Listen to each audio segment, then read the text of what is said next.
Friends, मैं दिनेश कुमार, स्वागत है आपका आपके कोचिंग चैनल पर। फ्रेंड्स, आज हमारा सॉइल मैकेनिक्स इंजीनियरिंग का जो टॉपिक है कॉम्पैक्शन ऑफ सॉइल है जो चल रहा है। कोशिश करेंगे कि आज कॉम्पैक्शन ऑफ सॉइल को एंड किया जाए। ठीक है, तो देखते हैं आज जो हमारा कॉम्पैक्शन ऑफ सॉइल्स हमने पढ़ रहे हैं उसमें हमारा आज का जो टॉपिक है फ्रेंड्स, हम ये देखते हैं कि विभिन्न डिफरेंट सॉइल्स के लिए कॉम्पैक्शन कर्व क्या क्या हो सकते हैं। ठीक है, तो डिफरेंट सॉइल के लिए कॉम्पैक्शन कर्व को आज हम स्टडी करते हैं। तो आज का जो हमारा टॉपिक है कॉम्पैक्शन ऑफ सॉइल में, ये हमारा टॉपिक है compaction curve for different soil. Topic है हमारा compaction curve for different soil. ठीक है, मतलब विभिन्न प्रकार की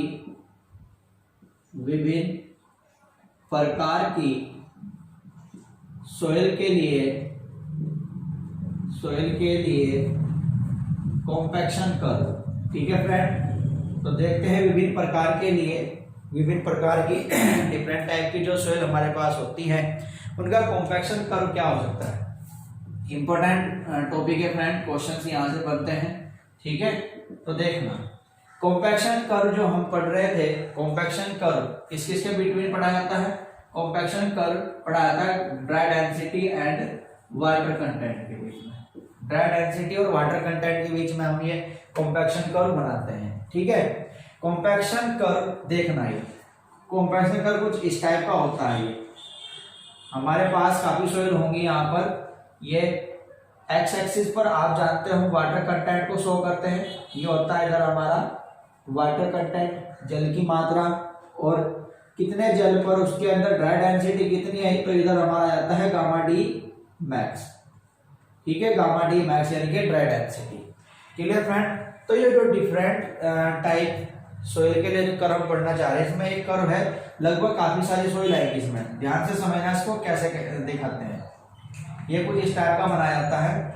आपको मैं नॉर्मली बताऊं, हमने एक कर्व ऐसे पढ़ा था, ये कर्व हमने पढ़ा था इस टाइप का पढ़ा था ना फ्रेंड, ये जिस पर वाटर कंटेंट यहाँ पर लगभग 45% था। ठीक है, ये हमारा कौन सा पॉइंट था, OMC का, ये हमने पढ़ा था। तो लगभग यही शेप हमारी सब यहाँ पर बनने वाली है। फर्स्ट शेप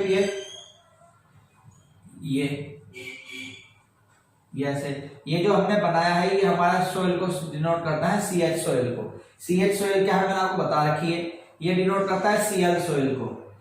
इसके बाद और बनाओगे, ये डिनोट करेगा Ml सॉइल को,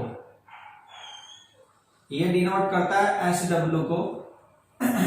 ठीक है फ्रेंड, और ये डिनोट करता है यहां पर GW को।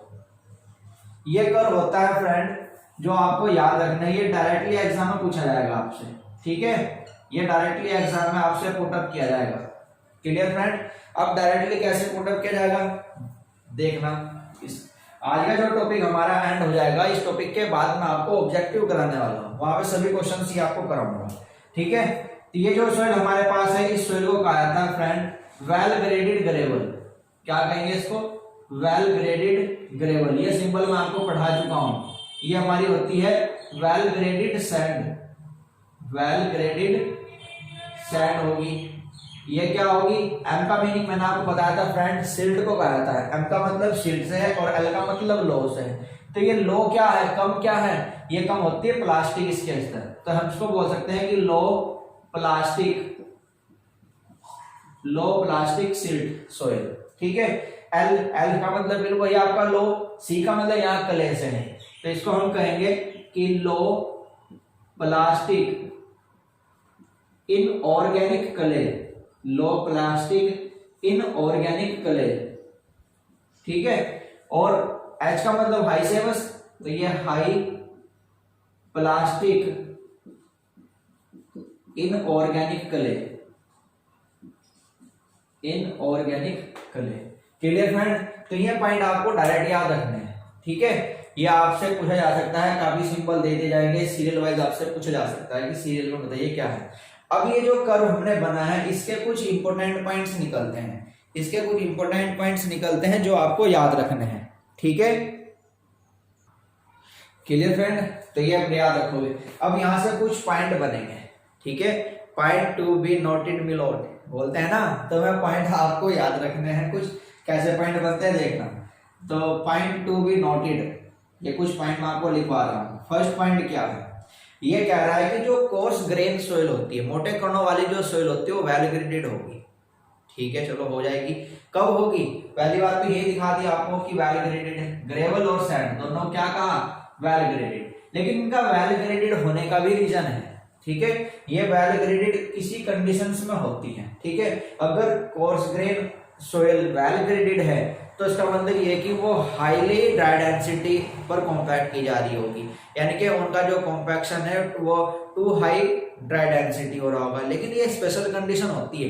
स्पेशल कंडीशन मतलब ये है कि इनके अंदर कुछ फाइन्स पार्टिकल भी प्रेजेंट है। कुछ, सम वर्ड में यूज कर रहा हूँ, सम, SOME, सम मतलब कुछ फाइन पार्टिकल भी अगर कोर्स के अंदर प्रेजेंट है तो उसको वेल ग्रेडेड कंडीशन में रखी जाती है और हाईली ड्राई डेंसिटी उसके अंदर होती है। लेकिन अगर किसी कंडीशन में फाइन्स एक्सेसिव होते जा रहे हैं, फाइन्स बढ़ते जा रहे हैं, ठीक है, तो ड्राई डेंसिटी डिक्रीज हो जाएगी। ठीक है, तो ये पॉइंट आपको याद रखना है। मैं लिख दे रहा हूं कि course grain soil is well graded. ठीक है फ्रेंड, कोर्स ग्रेन सोइल कैसी है, वेल ग्रेडेड है। एंड ये आपको याद रखना है, हिंदी में बोल रहा हूं, course grain soil well graded होती है। ठीक है, वेल ग्रेडेड होती है और वेल ग्रेडेड होगी। ठीक है, मैंने आपको बताया कि वेल ग्रेडेड होगी तो हाईली ड्राई डेंसिटी इसके पास होगी, तो मतलब ये होगी and compacted to high dry density. ठीक है, हाई ड्राई डेंसिटी पर उसको कॉम्पैक्ट किया जा रहा होगा। लेकिन जो बात मैंने आपके सामने लिखी है ये एक स्पेशल कंडीशन है, ये एक स्पेशल कंडीशन है। तो मैं यहां लिख दे रहा हूं स्पेशली। ये स्पेशली कब है, जब इन्होंने अपने अंदर कुछ फाइन पार्टिकल को भी कंटेन किया गया हो। ठीक है, तो यानी कि specially they have some fines, contain some fines. ठीक है, तो आपको याद रखना है कि they have, if they have contain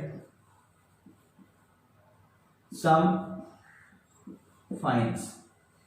ठीक है, यानी कि इनके अंदर अगर कुछ फाइन पार्टिकल भी प्रेजेंट है तो कोर्स ग्रेन सोइल को, अब याद रखोगे, यदि इनमें कुछ फाइन पार्टिकल प्रेजेंट रहते हैं, कुछ फाइन पार्टिकल, महीन कण उपस्थित रहते हैं, तो coarse grain soil well graded होगी और compacted to high dry density, और हाई ड्राई डेंसिटी पर कंपैक्टेड की जाएगी।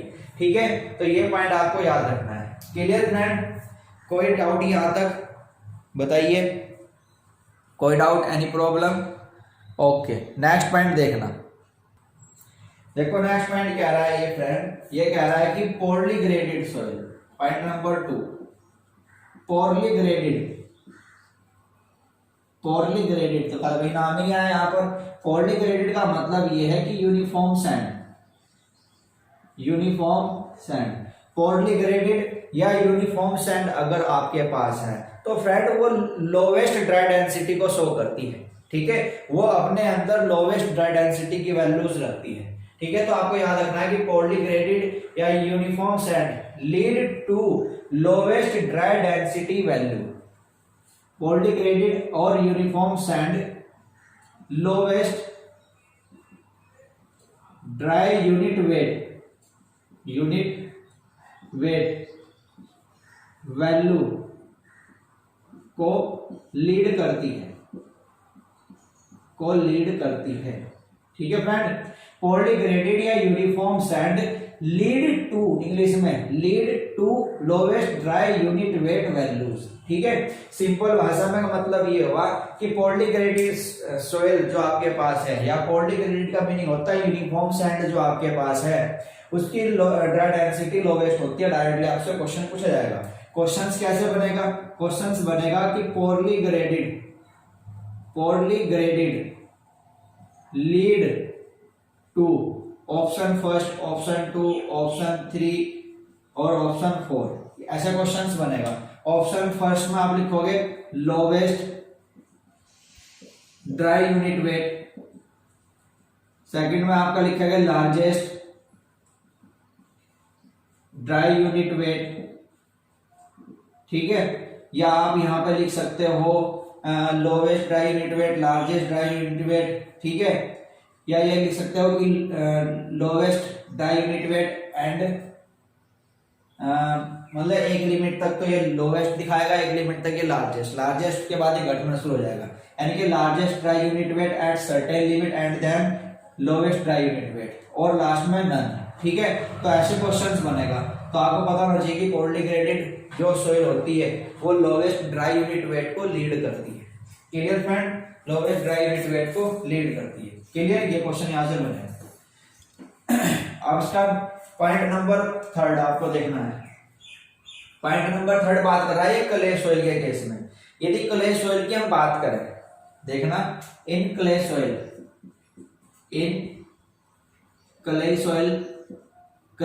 की अगर बात करते हैं फ्रेंड, तो इसके अंदर प्लास्टिसिटी कंसीडर की जाती है। प्लास्टिसिटी इंडेक्स मैंने आपको बताया था आईपी कि क्ले सोइल के लिए पढ़ा जाता है, ठीक है, क्ले सोइल के लिए पढ़ा जाता है। तो ये कह रहा है कि in clay soil if plasticity increase, यदि प्लास्टिसिटी बढ़ रही है तो ड्राई डेंसिटी पर क्या इफेक्ट पड़ रहा होगा, ये आपसे पूछ रहा है। तो बताओ क्ले सोइल के केस में प्लास्टिसिटी अगर बढ़ती है तो ड्राई डेंसिटी पर क्या प्रभाव पड़ता है,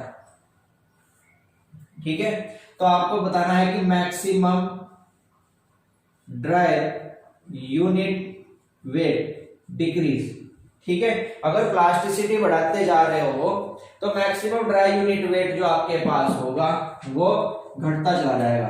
मतलब ये हुआ कि ऐसे अगर आईपी इंक्रीज हो रहा है देन गामा डी मैक्स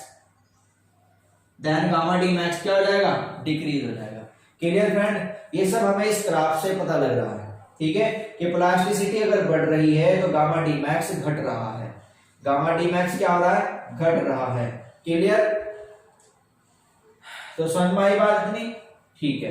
अब आप यहीं पे देख सकते हो ये सोयल हाई प्लास्टिसिटी है, यहां पे क्या लिखा हुआ है, हाई प्लास्टिसिटी, ठीक है। तो यानी कि इसके अंदर प्लास्टिसिटी बहुत ज्यादा है। तो प्लास्टिसिटी अगर इसके अंदर बहुत ज्यादा है तो आप देख सकते हो इस पॉइंट पर इसकी ये होगी क्या, गामा डी मैक्स। ये क्या होगा, गामा डी मैक्स होगा इस सोइल का, ठीक है। इतने वाटर कंटेंट पर ये सोइल क्या होगा, गामा डी मैक्स होगा। अब प्लास्टिसिटी इससे थोड़ी कम हुई, लो लिखा हुआ, लो प्लास्टिसिटी, तो प्लास्टिसिटी थोड़ी कम हुई। तो प्लास्टिसिटी अगर फ्रेंड कम हो रही है तो आप देख रहे कि ये ग्राफ मैंने आपको बताया था, एक तरफ लेफ्ट साइड, राइट साइड और एक लेफ्ट साइड। तो ये जो यहाँ पर OMC होगा आपका, ये उससे इधर सरक गया, ये थोड़ा इधर आ गया, OMC2 मान लो, ठीक है। तो इधर आ गया तो ड्राई डेंसिटी क्या हुई, ड्राई डेंसिटी बढ़ गई। आपको मैंने बताया था एक आपका तरफ वेट ऑप्टिमम और एक ड्राई ऑप्टिमम, ये ड्राई की साइड में आ रहा है, यानी कि लेफ्ट की तरफ जा रहा है। तो लेफ्ट की तरफ जा रहा है तो ड्राई डेंसिटी क्या हो रही है, बढ़ रही है। ये मैंने कॉम्पैक्टिव एफर्ट में आपको पढ़ा दिया था, ठीक है। अब ये देखो, अब सिल्ट के लिए, सिल्ट में और लो प्लास्टिक, तो ये सिल्ट बन गई, वो क्ले थी, ठीक है। तो ये क्या होगा, ये देखो ड्राई डेंसिटी और बढ़ गई, ठीक है, ड्राई डेंसिटी और बढ़ गई, और जो वेल ग्रेडेड पहुंच गया, वेल ग्रेडेड में सबसे ज्यादा। तो वही मैं पॉइंट आपको यहां बताया है कि यदि प्लास्टिसिटी बढ़ाते चले जाओगे, ठीक है, यदि आप यहां पर प्लास्टिसिटी को इंक्रीज करते चले जाओगे तो आपका क्या होगा, जो ड्राई डेंसिटी होगी वो घट जाएगी, ठीक है। बाकी इसका अपोजिट, यदि आप यहां पर आईपी को डिक्रीज कर दोगे तो गामा डी मैक्स क्या हो जाएगा, गामा डी मैक्स बढ़ जाएगा। वो देखो हाई था तो यहाँ पर गामा डी मैक्स केवल लिखना था, हमने इसको घटाया तो गामा डी मैक्स और बढ़ गया। तो ये ग्राफ भी तो शो कर रहा है ये, ठीक है, ये इस ग्राफ के द्वारा शो किए जा रहे हैं पॉइंट। क्लियर यहां तक, कोई डाउट? नेक्स्ट पॉइंट देखते हैं। तो देखो नेक्स्ट पॉइंट, पॉइंट नंबर 4, 5 जो भी है। अब ये कह रहा है कि in heavy clay, heavy clay होती क्या है, पहली बात तो हमारा ही, ठीक है। मतलब जो अभी पॉइंट में आपको लिखाया हुआ है ना, इससे पहले वाला, ये उसी पॉइंट को रिपीट कर रहा है बस, तो लैंग्वेज बदल दी। हैवी क्ले पूछ रहा है भाई साहब हैवी क्ले हम उसको बोलते हैं जिसकी प्लास्टिसिटी ज्यादा होती है, ठीक है, जिसकी प्लास्टिसिटी ज्यादा हो वही हैवी क्ले कहलाएगा। तो हैवी क्ले का मीनिंग क्या हुआ? हैवी क्ले का मीनिंग हुआ कि विद हाई प्लास्टिसिटी, याद रखोगे, विद हाई प्लास्टिसिटी। क्लियर? तो क्वेश्चन सोल्व हो गया। अभी पढ़ा हमने कि प्लास्टिसिटी अगर ज्यादा है, प्लास्टिसिटी अगर ज्यादा है तो गामा डी मैक्स क्या है? कम है। तो बस आगे बताने की जरूरत नहीं है। तो अगर आप प्लास्टिसिटी ज्यादा मिल गई है तो गामा डी मैक्स क्या होगा फ्रेंड?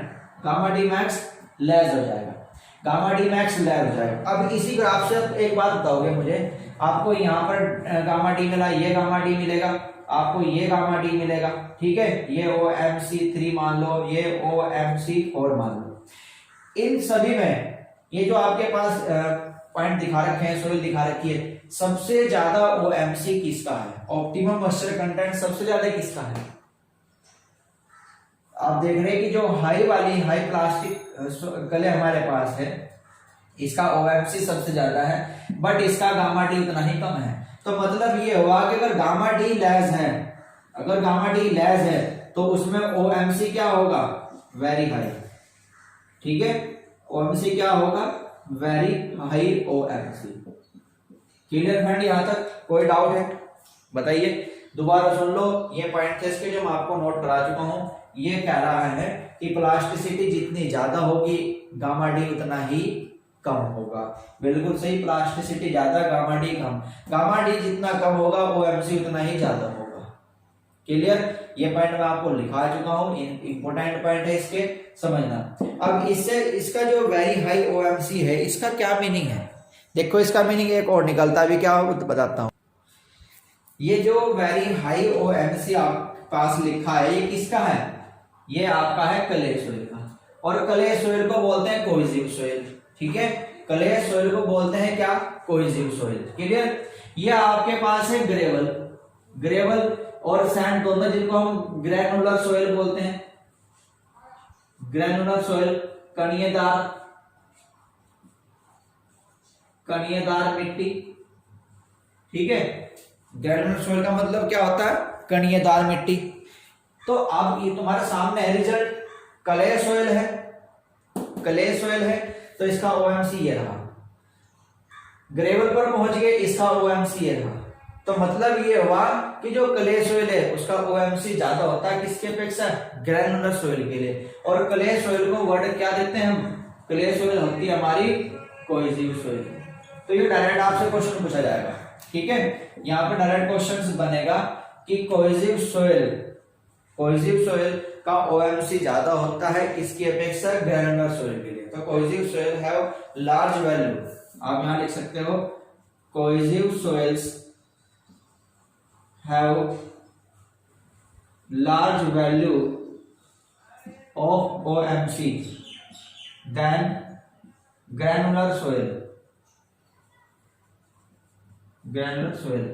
कणीयदार मिट्टी की अपेक्षा कोहेसिव सोइल की मिट्टी का OMC ज्यादा होता है। कोहेसिव सोइल का मीनिंग मैंने आपको बता दिया, क्ले और सिल्ट है, ठीक है, और ग्रेनुलर का मतलब क्या है आपका? सैंड और ग्रेवल है। क्लियर यहां तक पॉइंट? कोई डाउट है? ठीक है, आई होप कि वीडियो अच्छी लग रही होगी, लेक्चर अच्छा लग रहा होगा तो वीडियो को शेयर कर दें, लाइक कर दें, ठीक है फ्रेंड्स, ज्यादा से ज्यादा शेयर करें। तो देखते हैं नेक्स्ट पॉइंट, इंपॉर्टेंट पॉइंट है ये आपका, जो कॉम्पैक्शंस के डिफरेंट सोइल्स के कॉम्पैक्शन कर जो मैं आपको पढ़ा रहा हूँ, मोस्ट इंपॉर्टेंट टॉपिक चल रहा है, ठीक है, याद रखोगे। देखो नेक्स्ट पॉइंट, देखो नेक्स्ट पॉइंट है हमारे पास कॉम्पैक्शन ऑफ सैंड। सैंड का कॉम्पैक्शन, या ये कह दो compaction curve of sand. Sand के लिए कॉम्पैक्शन कर्व हमें पढ़ना है, ठीक है। तो सैंड के लिए कॉम्पैक्शन कर्व देखोगे, सैंड के लिए कॉम्पैक्शन कर्व वही आपका वाटर कंटेंट और ड्राई डेंसिटी के बीच कर्व में पढ़ना है, ये वाटर कंटेंट और गामा डी मैक्स के बीच में, ठीक है। तो वाटर कंटेंट और गामा डी मैक्स, इनका जो बोलते हैं आपका कॉम्पैक्शन कर्व होता है वो इस टाइप का बनता है, देखोगे ये इस टाइप का बनता है, ये यहाँ ये होता है, ये यहाँ पर शो करता है आपका एयर ड्राई को, ये एयर ड्राई को शो करता है। और जैसे जैसे देखो यहाँ पर क्या है, ये वाली वैल्यू, ये लाइन जो आपको दिखा रही है गामा डी को दिखाएगी, यानी कि एक ड्राई डेंसिटी को दिखाएगी। तो ड्राई डेंसिटी को दिखाएगी, वाटर का कोई मेन यहाँ पर पर्पस नहीं रहा, यानी कि वाटर तो यहाँ जीरो हो गया, तो वाटर यहाँ जीरो हो गया, तो ये पॉइंट किसे दिखाएगा, ये पॉइंट दिखाएगा एयर ड्राई को।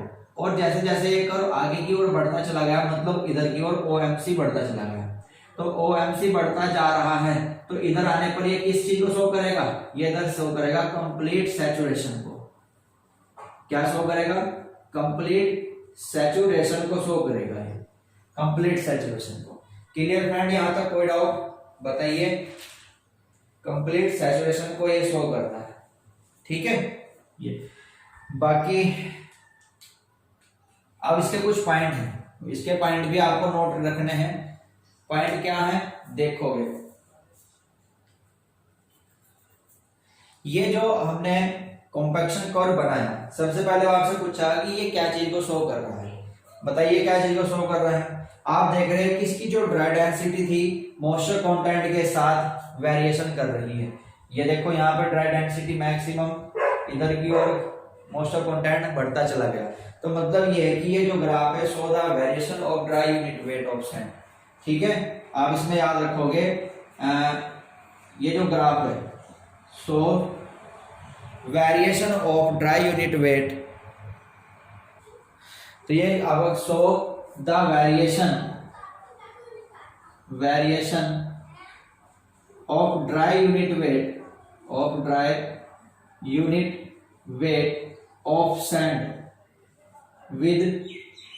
With moisture content. ये कह रहा है कि मॉइस्चर कंटेंट के साथ ये सैंड के ड्राई यूनिट वेट के बदलाव को दिखा रहा है, ठीक है।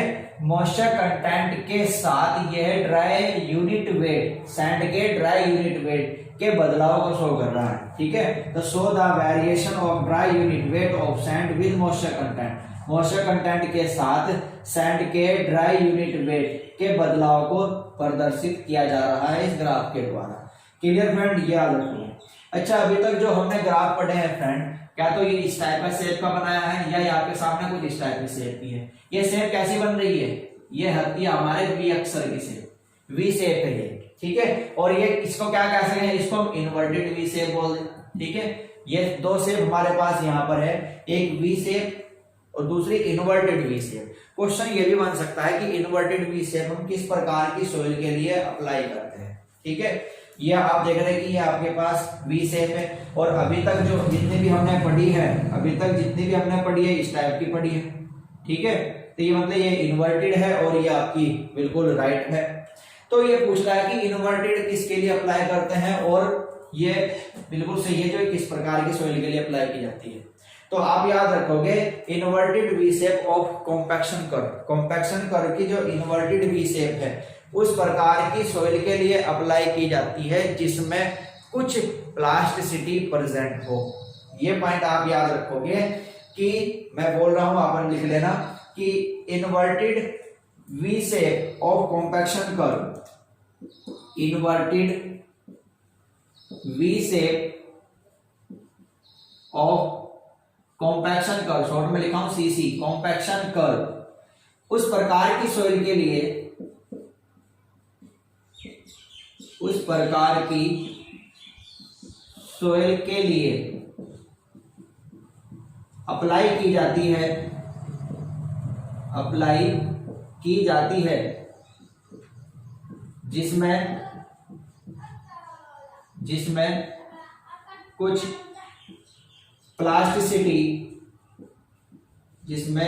प्लास्टिसिटी प्रेजेंट हो, ठीक है। याद रखोगे जिस सॉइल के अंदर प्लास्टिसिटी प्रेजेंट हो, कुछ प्लास्टिसिटी प्रेजेंट हो, उसी सॉइल के लिए हम इन्वर्टेड वी शेप का यूज करते हैं, ठीक है। तो inverted V shape of a compaction curve, inverted V shape of a compaction curve applies only to soil possessing some amount of plasticity। जो कुछ अमाउंट प्लास्टिसिटी का रखती हो, उसी प्रकार की सॉइल के लिए हम इन्वर्टेड वी शेप का यूज करते हैं, याद रखना। ठीक है, इंपोर्टेंट पॉइंट है, पूछा जा सकता है क्वेश्चंस में। ठीक है, कि इन्वर्टेड वी शेप किस प्रकार की सॉइल के लिए बनाते हैं। ठीक है, तो सॉइल अपने अंदर कुछ प्लास्टिसिटी परसेंट रखती हो तो उस सॉइल के लिए हम इसका यूज करते हैं। Clear friend? ओके, अब देखना इसका नेक्स्ट पॉइंट यहां से क्या पता लग रहा है हमें। देखना फ्रेंड, ये ऐसे ग्राफ क्यों बना, यहाँ पर मतलब क्या होता है इसका, कि अगर हम इसके इनिशियली कंडीशंस की बात करें, initially there is in fact प्रारंभिक, यहां वास्तव में, ठीक है, प्रारंभिक यहां वास्तव में यदि आपका वाटर कंटेंट बढ़ रहा है, याद रखोगे, इफ वाटर कंटेंट इंक्रीज हो रहा है तो ड्राई डेंसिटी क्या हो जाएगी फ्रेंड, ड्राई डेंसिटी डिक्रीज हो जाएगी। तो ड्राई डेंसिटी क्या हो जाएगी, डिक्रीज। इतनी बात तो समझ में आ गई अभी तक कि यदि वाटर कंटेंट बढ़ता है तो ड्राई डेंसिटी घटती है। ऐसा क्यों होता है, ठीक है, ऐसा क्यों हुआ, क्या रीजन था ऐसा होने का, बताया कोई? ये सब होता है, या आपसे पूछा जा सकता है कि ये किसके कारण हुआ, तो ये होता है कैपिलरी टेंशन के कारण, पोर वाटर में कैपिलरी टेंशन के कारण। ठीक है, पोर वाटर में, पोर वाटर आप जानते हो, वॉइड्स के अंदर जो पानी भरा रहता है उसको बोलते हैं पोर वाटर। ठीक है, तो ये आपका जो रीजन बन रहा है इसको आप कह सकते हो कि this is due to the capillary tension. ये कैपिलरी टेंशन की क्रिया पूरी इसके बाद चलेगी। इसके बाद हम effective stress, capillarity, permeability, seepage, ये टॉपिक पढ़ने वाले हैं। तो कैपिलरिटी केशिकात को कहा था, जो केशिका क्रिया के द्वारा, कैपिलरी एक्शंस के द्वारा पानी को एब्जॉर्ब किया जाता है। ठीक है, उसको बोलते हैं। तो ये जो पूरा फिनोमेना चल रहा है, ये किसके कारण चल रहा है, कैपिलरी टेंशन के कारण। किस, और कैपिलरी टेंशन ये किस में मिल रही है आपको, मैं बताया अभी, पोर वाटर के अंदर। ठीक है, this is due to capillary tension in pore water. Pore water में कैपिलरी टेंशन होने के कारण ये क्रिया होती है, और इसके कारण क्या होगा, ये जो आपके पार्टिकल, सॉइल के पार्टिकल पास आते हैं उनको आने से रोकती है। ठीक है, तो उनके आने से ये रोकती है। तो ये क्या काम करती है, prevent soil particle coming to closer. ठीक है, तो याद रख सकते हो, हिंदी में लिख देता हूं। तो इसके बाद आपका क्या कारण बनेगा, जो पार्टिकल्स को पास आने से रोकती है। ठीक है, याद रखोगे।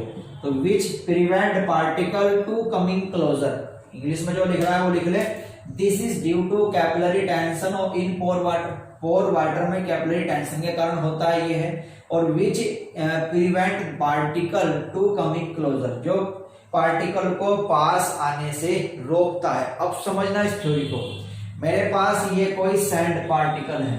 ठीक है, ये मेरे पास यहाँ पर ये सैंड के पार्टिकल है, ये मैंने इनके अंदर पानी डाल दिया, यानी कि इनको मॉइस्चर के कांटेक्ट में ले आया। इनको हमने क्या कांटेक्ट में लिया है, मॉइस्चर कांटेक्ट में। तो मॉइस्चर के कांटेक्ट में आने से पार्टिकल्स का जो वॉल्यूम है वो क्या होगा, बढ़ जाएगा। पार्टिकल का वॉल्यूम बढ़ जाएगा, यानी कि ये पार्टिकल फूलना शुरू हो जाएंगे, दूर दूर भागना शुरू हो जाएंगे। तो जिसमें पार्टिकल दूर दूर भाग जाते हो, ठीक है, तो ड्राई डेंसिटी तो घट ही रही है। ठीक है, ड्राई डेंसिटी तो घट ही रही है और पार्टिकल पास नहीं आ रहे, और जिसमें वॉल्यूम बढ़ता हो फ्रेंड, उस फिनोमिनन को क्या कहते हैं, उस फिनोमिनन को कहा था बल्किंग ऑफ सैंड। तो ये फिनोमिनन क्या कहलाएगा, this phenomenon is known as bulking of sand. तो इसको आप कह सकते हो कि दिस फिनोमिनन इज नोन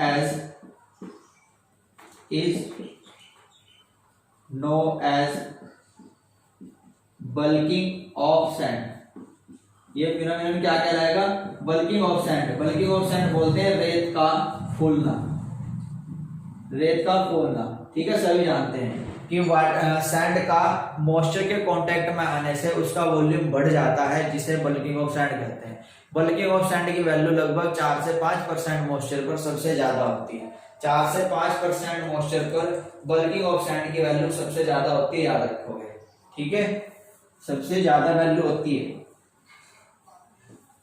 तो याद रख सकते हो आप maximum bulking of sand, maximum bulking of sand occurs at 4% to 5% moisture. 4 से 5% मॉइस्चर पर बल्किंग ऑफ सैंड की वैल्यू सबसे ज्यादा होती है, ये पॉइंट आप याद रखोगे। क्लियर फ्रेंड, यहां तक कोई डाउट? आई होप कि समझ में आ रहा होगा, कोई डाउट नहीं होगा। ठीक है फ्रेंड, ओके। तो ये था आपका कॉम्पैक्शन ऑफ सैंड, यानी कि कॉम्पैक्शन कर्व ऑफ सैंड का।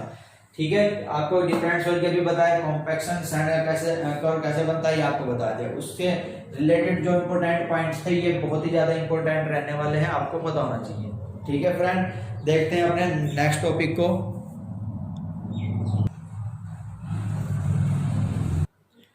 तो नेक्स्ट पॉइंट देखना, इफेक्ट ऑफ कॉम्पैक्शन। कॉम्पैक्शन पर इफेक्ट पहुंचाने वाले कुछ फैक्टर होते हैं, जैसे कि number 1 soil structure.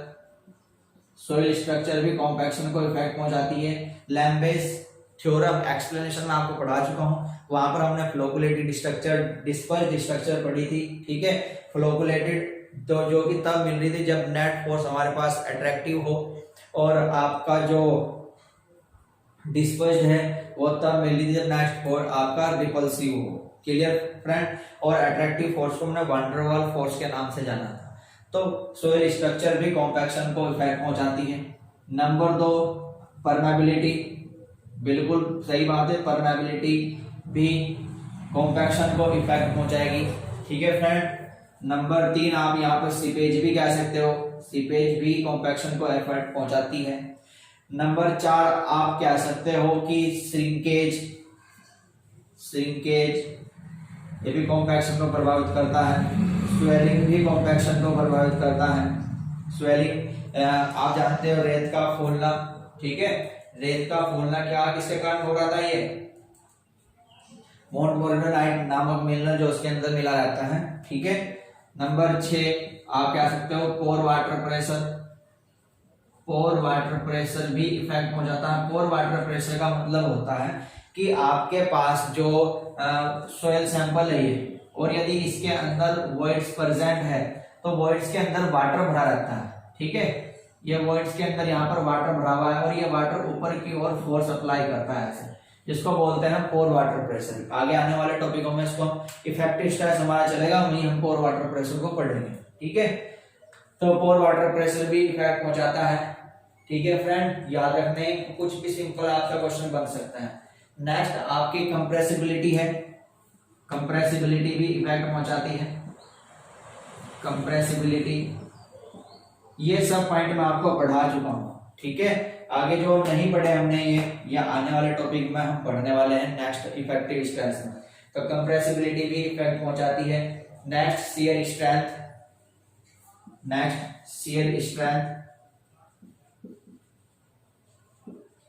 Shear strength, ये सब कॉम्पैक्शन को इफेक्ट करने वाले हमारे पास कुछ फैक्टर होते हैं जो आपको याद रखने हैं। Clear friend, okay.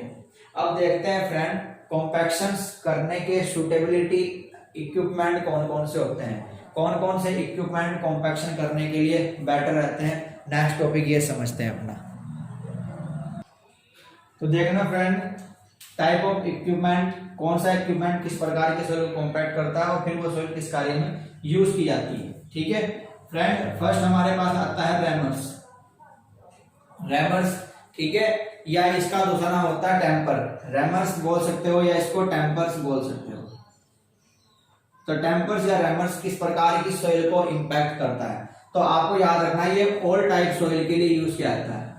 All soil के लिए इसको यूज कर सकते हैं, कोई सोइल किसी भी नेचर की हो, रैमर्स या टेम्पर के द्वारा उसको कॉम्पैक्ट किया जाता है।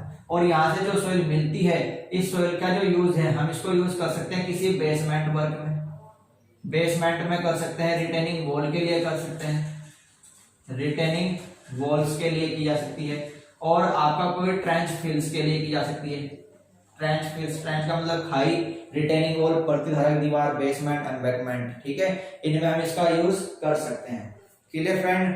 नेक्स्ट हमारे पास आता है number 2 smooth wheeled roller. Smooth wheeled roller, smooth पहियों वाला जो रोलर होता है, ठीक है, स्मूथ पहियों वाला जो रोलर होता है उसको किस प्रकार की सोइल के लिए करते हैं, ये क्वेश्चन है, ठीक है।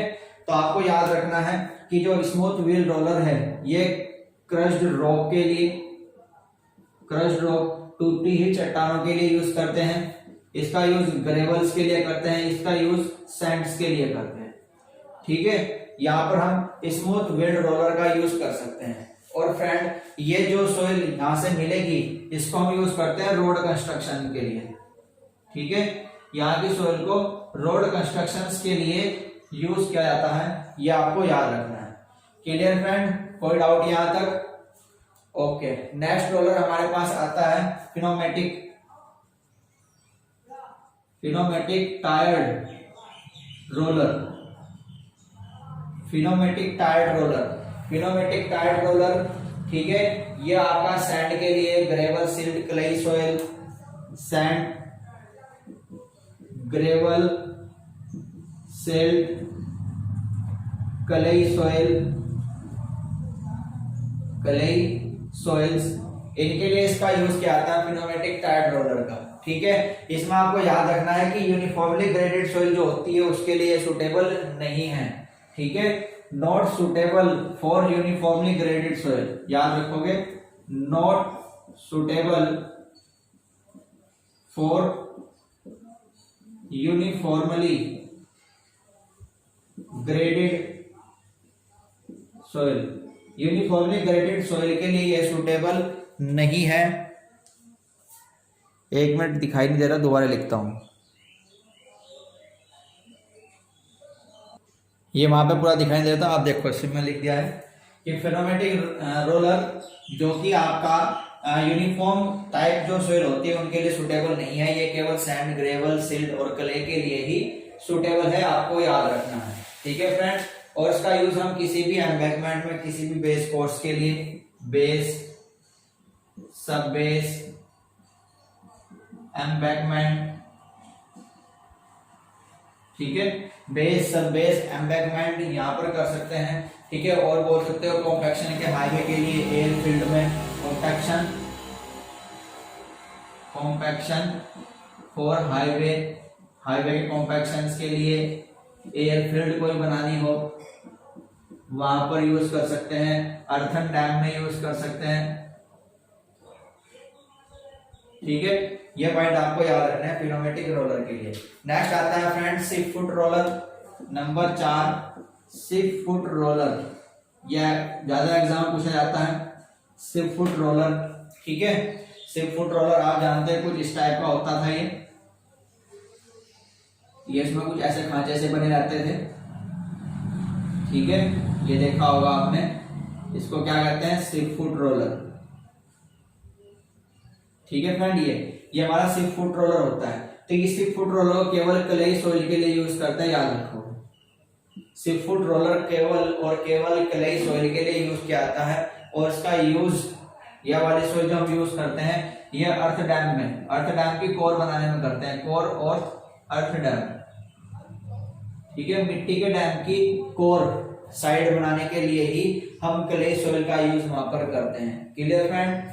नेक्स्ट हमारे पास आता है वाइब्रेटर रोलर, नंबर 5 यहां लिख देता हूं, number 5 vibrator roller, vibrator roller, vibrator roller जो वाइब्रेशन देता हो फ्रेंड, तो वाइब्रेशन देने के लिए हम इसका यूज करते हैं सैंड के लिए, सैंड सोइल के लिए इसका यूज किया जाता है। और ये सोइल जो यहां से मिलेगी ये आपकी यूज होगी ऑयल वेल में, तेल के जो कुएं होते हैं, ठीक है, तेल के कुएं जो होते हैं उनको बनाने में ही हम इस प्रकार की सोइल का यूज करते हैं। क्लियर फ्रेंड, यहां तक कोई डाउट? देखना नेक्स्ट। देखो फ्रेंड, कॉम्पैक्शन को करने के कुछ और मेथड होते हैं, इनका केवल और केवल आपको नाम याद रखना है, ऑब्जेक्टिव में बन जाता है तो ठीक है, वरना इतनी डीपली तक आपसे नहीं पूछा जाएगा, ठीक है। फर्स्ट मेथड आता है vibro flotation method, flotation method, vibroflotation method आपका फर्स्ट मेथड है, विब्रोफ्लोटेशन मेथड। नेक्स्ट हमारे पास आता है टेरा प्रोब मेथड।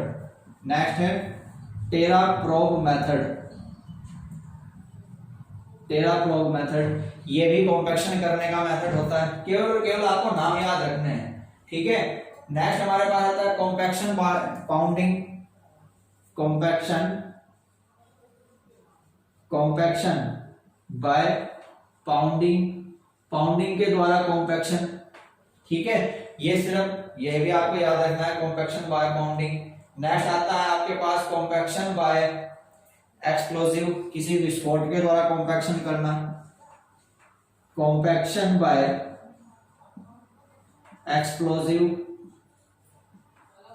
ठीक है। एक्सप्लोसिव विस्फोटन को बोलते हैं विस्फोटन विधि, यानी कि विस्फोट के द्वारा कॉम्पैक्शन करना। क्लियर। और नेक्स्ट हमारे पास आता है कॉम्पैक्शन पाइल्स। ये सब कॉम्पैक्शन करने की ही विधियां होती हैं, आपको याद रखनी है। Clear friend. तो यहां तक कोई डाउट बताइए, आई होप कि समझ में आया होगा आपके ये, ठीक है friend.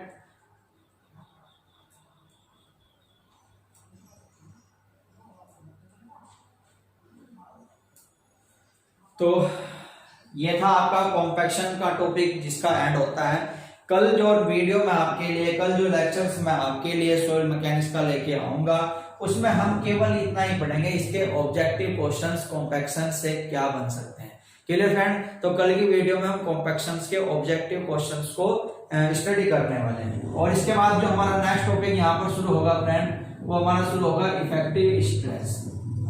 Clear friend. Effective stress and